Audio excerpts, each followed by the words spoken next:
오늘 새벽 우리에게 주신 하나님의 말씀은 창세기 1장입니다. 창세기 제1장.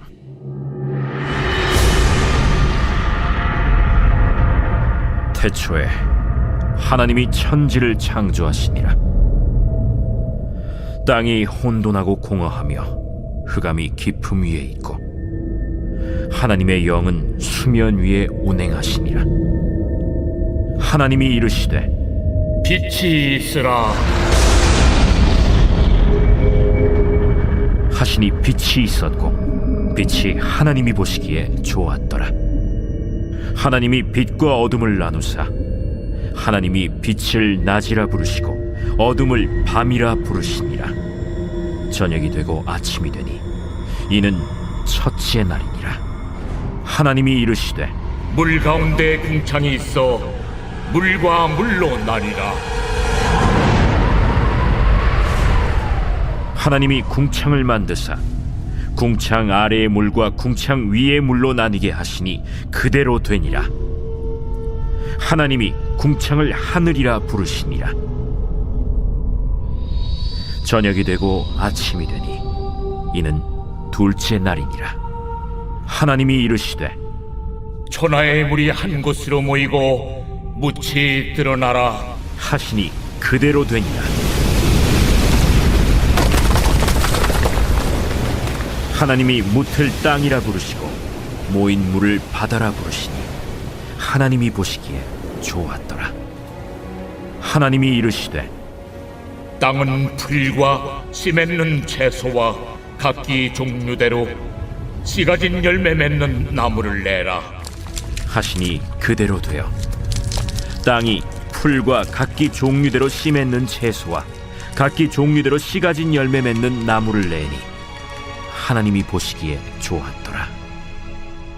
저녁이 되고 아침이 되니 이는 셋째 날이니라. 하나님이 이르시되 하늘의 궁창에 광명체들이 있어 낮과 밤을 나뉘게 하고 그것들로 징조와 계절과 날과 해를 이루게 하라. 또 광명체들이 하늘의 궁창에 있어 땅을 비추라 하시니 그대로 되니라.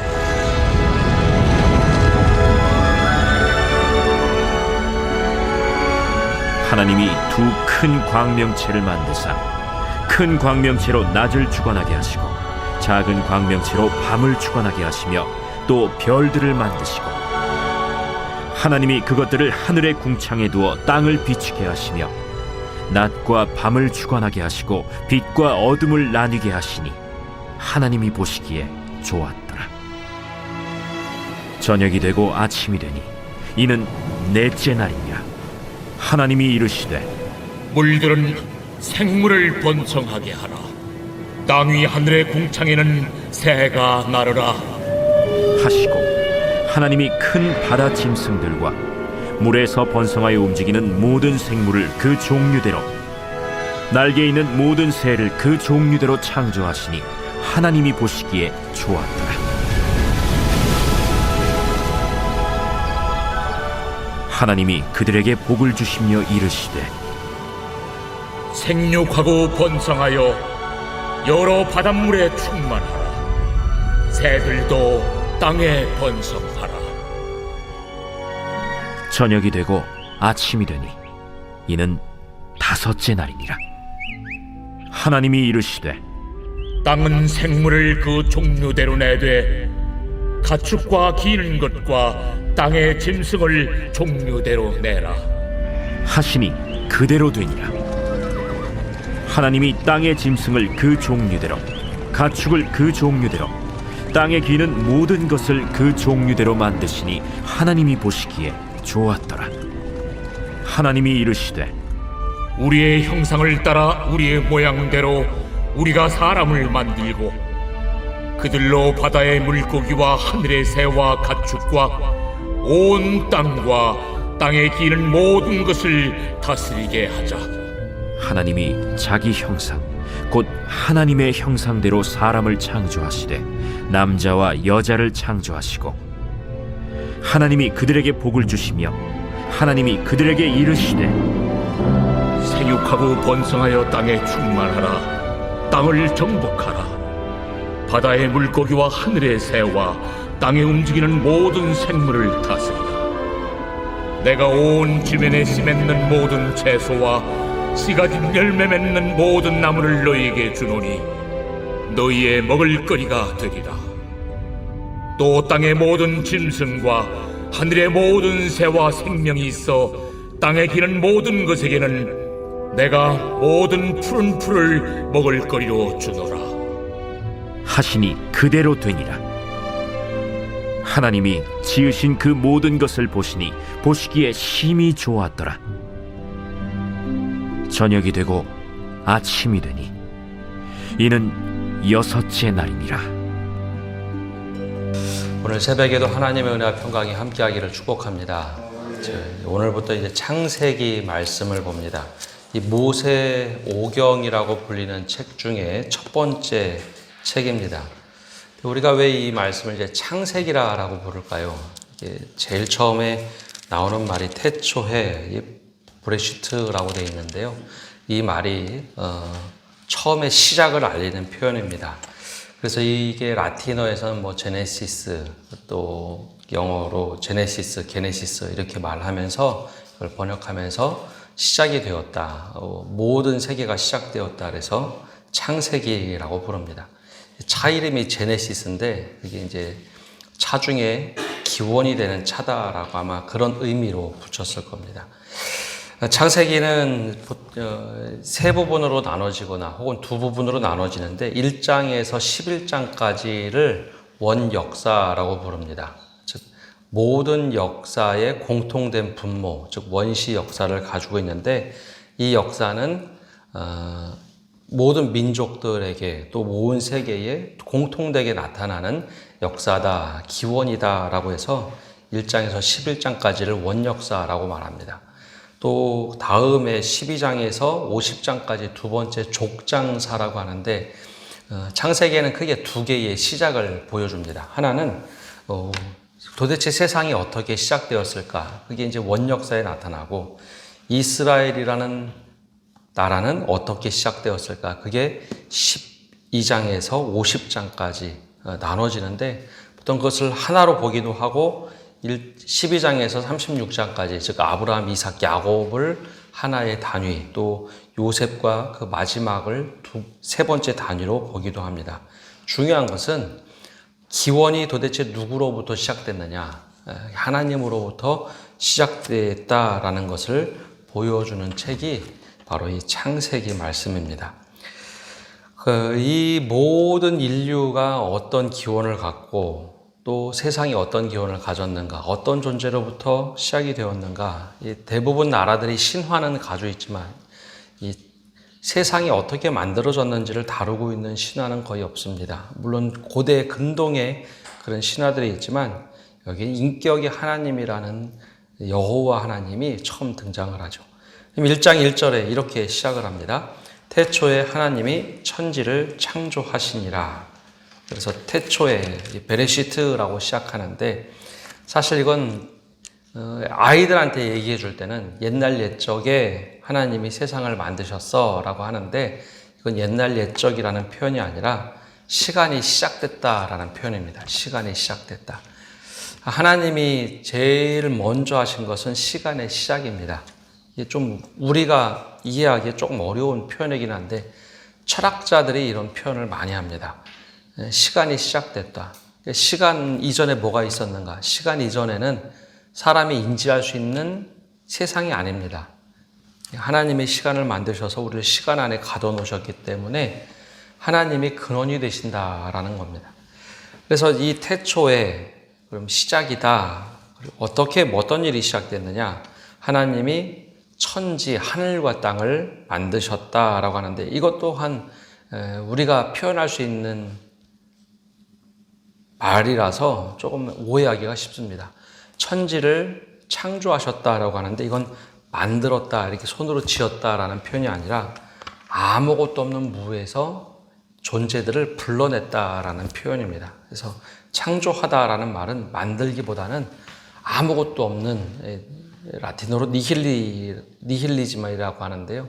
무에서 이 존재들을 불러내서 꺼내셨다라는 겁니다. 그게 바로 하나님의 창조 작업이죠. 근데 이걸 기가 막히게 신약 성경에서 그대로 인용한 말씀이 있는데 요한복음 1장 1절입니다. 요한복음 1장 1절에서 태초에 말씀이 계시니라. 이 말씀이 하나님과 함께 계셨으니 이 말씀은 곧 하나님이시니라.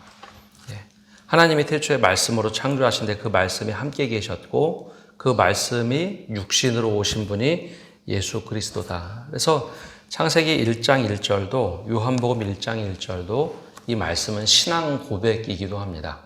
그래서 예전에 목사님들이 그런 표현 많이 썼죠. 창세기 1장 1절이 믿어지면 성경 전체가 믿어지고 예수 그리스도를 믿어도 하나님이 믿어지기 시작한다. 세상을 하나님이 만드셨다. 이것이 믿어진다라는 거죠. 같이 연결되어 있습니다. 그래서 요한복음을 기록할 때도 바로 이 창조 예수 그리스도를 통해서 하나님을 믿는다라는 것을 보여준 말씀이기도 합니다. 그럼 창조는 과연 어떤 것일까? 무에서 유를 하나님이 불러내셨다는 건 어떤 것일까? 이게 이제 무라는 개념이 2절에 이렇게 나와 있습니다. 땅이 혼돈하고 공허하며 흑암이 깊음 위에 있고 하나님의 영은 수면 위에 운행하시니라. 하나님이 세상의 질서를 만들기 전에는 혼돈하고 공허하고 흑암이 있었다라는 거죠. 하나님은 수면 위에 계속 움직이셨고, 그래서 하나님은 혼돈, 공허, 흑암 속에서 창조하시며 질서를 만들기 시작합니다. 그래서 우리가 보통 이제 표현할 때 하나님이 부지하시면 분리의 영이 들어온다, 혼돈의 영이 들어온다 라고 표현하는데 바로 이 말씀 때문입니다. 혼돈과 공허, 이 무질서를 얘기하죠. 그래서 하나님이 이 무질서 속에서 질서를 만들기 시작합니다. 이제 3절과 4절에 나오는데 하나님이 어둠을 만들지 않으셨습니다. 하나님이 만드신 건 빛이지 어둠이 아닙니다. 그래서 고대 신학자들은 하나님이 부지한 곳에 악이 깃든다라고 했죠. 하나님이 만드신 것, 흑암 속에서 빛을 만들기 시작합니다. 창조의 순서를 보면 첫째 날부터 여섯째 날까지 하나님이 계속 만드시고 일곱째 날에 쉬시는데 제일 먼저 만드신 것은 3절에 나오는 것처럼 말씀으로 빛을 만들기 시작하죠. 하나님이 이르시되 빛이 있으라 하시니 빛이 있었고 빛이 하나님 보시기에 좋았더라. 하나님이 빛과 어둠을 나누사. 하나님이 어둠을 만든 분이 아닙니다. 빛을 만드시죠. 빛을 만들어서 비추시는 분입니다. 그래서 이 빛은 생명하고 연결이 되어 있습니다. 요한복음에도 이걸 그대로 얘기하죠. 빛으로 오셨다. 그런데 사람들이 빛을 좋아하느냐? 사람들은 기본적으로 빛을 좋아하는 것처럼 보이지만 어둠에 있던 사람은 빛을 비추면 싫어합니다. 왜냐하면 내 모든 것이 드러나기 때문에. 그런데 하나님께서 어둠을 몰아내시고 빛을 만드셨죠. 그래서 빛과 어둠을 이야기할 때 항상 빛이 우선합니다. 먼저 존재했던 건 어둠일지 몰라도 빛이 있으면 어둠은 사라지기 마련입니다. 근데 빛과 어둠, 이걸 싸움의 개념으로 보면 안 되고 하나님의 빛을 만드시고 세상의 얼굴빛으로 비추신다라고 이해를 하셔야 됩니다. 그래서 빛으로 비추는 모든 존재는 다 드러나게 되어 있습니다. 그래서 요한계시록에 보면 하나님께서 비추시면 모든 것이 다 드러나는 존재가 되죠. 그래서 첫째 날 빛을 만드시고 하신 것은 빛과 어둠을 나누는 일입니다. 그 다음에 둘째 날에는 궁창을 만들고 셋째 날 물, 땅, 식물, 넷째 날에 해달별, 다섯째 날에는 새 물고기, 여섯째 날에는 모든 나머지 짐승들과 사람, 그리고 마지막 일곱째 날에는 하나님께서 안식하는 날로 차차 하나씩 만들어 가시죠. 그래서 빛과 어둠이 만들어지면서 시간도 만들어지고 하루라는 개념도 생기고 그렇게 세상을 만들어 가십니다. 근데 이 순서들을 보면 가장 중요한 것을 마지막에 만드셨는데 그 마지막에 만드신 존재가 사람입니다. 그래서 하나님께서는 사람을 만드시기 위해서 모든 세상을 만들어 놓고 마지막 방점, 창조의 완성을 사람으로 만드셨습니다. 왜냐하면 가장 소중하고 중요하기 때문입니다. 그 만드신 그 순서를 보면 순서와 내용을 보면 26절에 이렇게 말씀하시죠.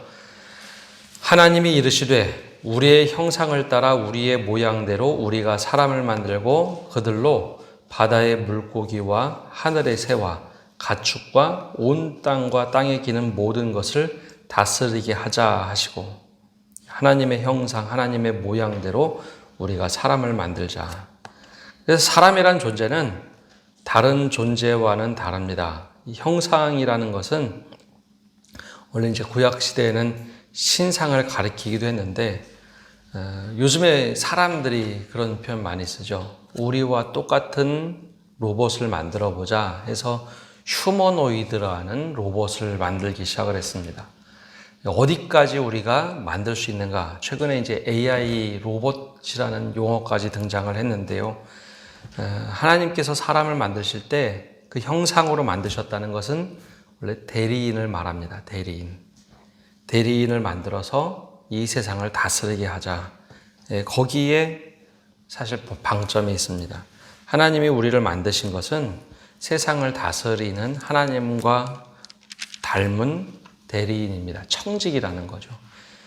그래서 세상을 만드신 후에, 내가 사람을 만드신 후에 세상을 다스리게 하자. 모든 것을 다스리게 하자.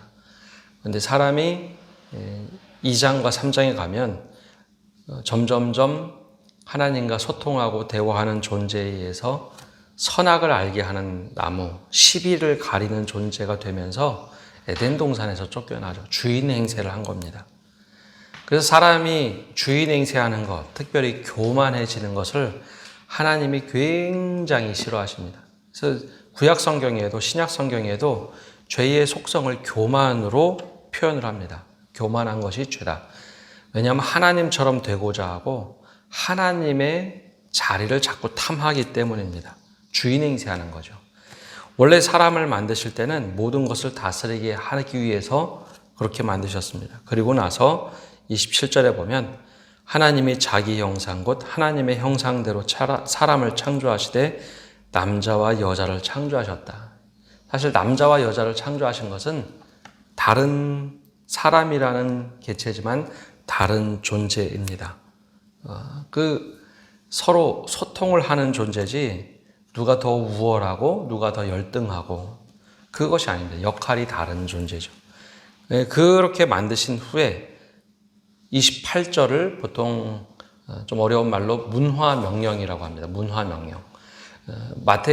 마태복음 28장 19절에서 20절까지는 복음에 대한 명령, 대위임령을 주셨고 또 사도행전 1장 8절에 땅끝까지 이르러 내 증인이 되리라 이 대위임령을 하셨다면 28절에는 문화명령이라 라고 부릅니다. 그럼 무슨 명령을 하셨는가 하면 원래 사람이란 존재가 해야 할 일은 하나님께서 그들에게 복을 주시며 하나님이 그들에게 이르시되 생육하고 번성하여 땅에 충만하라. 땅을 정복하라. 바다의 물고기와 하늘의 새와 땅에 움직이는 모든 생물을 다스리라 하시니라. 이게 막 파괴하고 내 마음대로 막 이 땅을 파헤치고 하는 존재가 아니라 여기 세상을 만들어 놨으니까 너희가 잘 다스려라. 이게 하나님께서 원래 사람들에게 주신 명령입니다.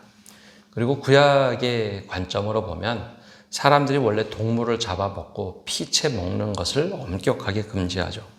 원래 세상의 모든 식물을 다 주신 후에 너희들은 이걸 먹으면 된다. 그런데 죄가 들어오면서부터 사람들이 동물을 잡아먹기 시작합니다. 그리고 그 피째 먹지 말라는 거, 그 생명을 제발 좀 소중하게 여겨라. 그래서 이 동물은 잡아먹되 그것으로 가죽옷을 하면서 입고 살게 되죠.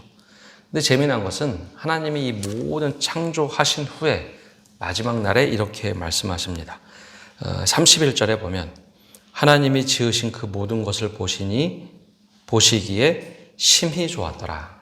다른 때는 좋았더라 라였는데 이 창조 질서대로 모든 것이 움직이기 시작할 때 균형을 이루고 질서를 잡아갈 때 보시기에 심히 좋았더라. 그러면 지금도 하나님이 보시기에 심히 좋았더라라고 말씀하시는 세상을 만들어가는 게 우리 사람들의 몫인 겁니다. 창조 질서를 다시 훼손하지 않고 회복하도록 만드는 것이 누구에게 달려있는가? 사람에게 달려있습니다. 사람이 잘못하면 온 세상이 신음합니다. 오늘 말씀, 이 창세기 말씀을 보면 모든 기원이 하나님으로부터 시작하고 하나님이 없는 곳에서 이 존재를 만들고 질서를 만들고 이걸 잘 다스리도록 사람을 만드셨다는 거죠. 그리고 특별한 존재, 하나님과 소통하는 하나님의 형상으로, 그 모양으로 우리가 사람을 만들자. 그래서 원래 우리는 하나님과 소통해야 되는 존재입니다. 자주 말씀드리는 것처럼 사람이 가만히 있으면 독백을 합니다. 동물들은 절대 독백하지 않습니다. 근데 사람은 독백을 합니다. 하나님과 대화하던 습성이 그대로 남아있는 거죠.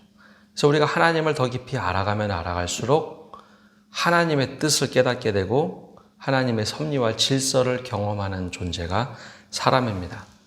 아무리 동물은 좋아도 그 영을 가지고 있지 않아서 소통이 되지 않습니다. 하나님과 소통이 되는 존재가 아닙니다. 그래서 바로 우리가 그런 소중한 존재라는 것. 그래서 이 존엄이 그냥 하나님으로부터 우리에게 주신 겁니다. 그래서 때로는 장애를 가지고 있어도, 때로는 물질이 부족해도, 때로는 배운 것이 적어도 우리는 다 하나님의 형상으로 모양대로 짐을 받아서 존중받아야 되는 존재입니다.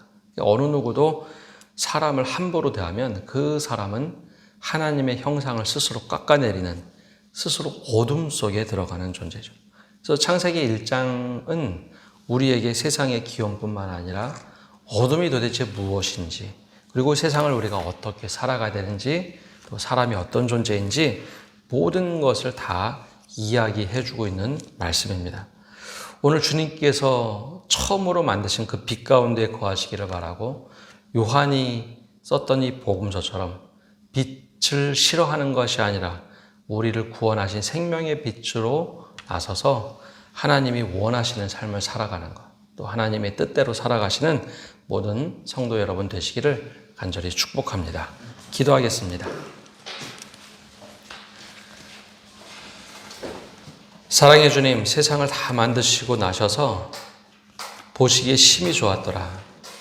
모든 질서를 만드시고 사람을 만드시고 모든 것이 하나님의 뜻대로 움직일 때 보시기에 심히 좋았더라고 하셨던 그 말씀이 우리를 통하여 특별히 하나님을 사모하고 하나님의 말씀대로 살고자 하는 저희들을 통해서 그 음성이 다시 회복되게 하여 주옵소서. 이 세상이 하나님께서 지으신 세상이라는 것을 기억하며 우리가 청지기로서 살아가는 은혜를 허락하여 주시고 주님이 만드신 그 형상대로 우리가 그 모습대로 살아가는 저희가 되게 하여 주옵소서. 누군가를 존중하며 살아가는 삶, 하나님이 세상을 만드시고 우리에게 모든 것을 맡겨주셔서 그것을 관리하며 살아가는 청지기의 삶을 살아가도록 은혜 내려 주옵소서. 우리의 무심코 하는 행동이 하나님의 질서를 깨뜨리고 하나님의 창조에 어긋나게 살아가는 것이 참 많습니다. 주님, 그런 우리를 다시 스스로 성찰하고 돌아보게 하시고 하나님의 뜻대로 살아가는 저희가 되게 하여 주옵소서. 이 모든 말씀 예수님의 이름으로 기도합니다. 아멘.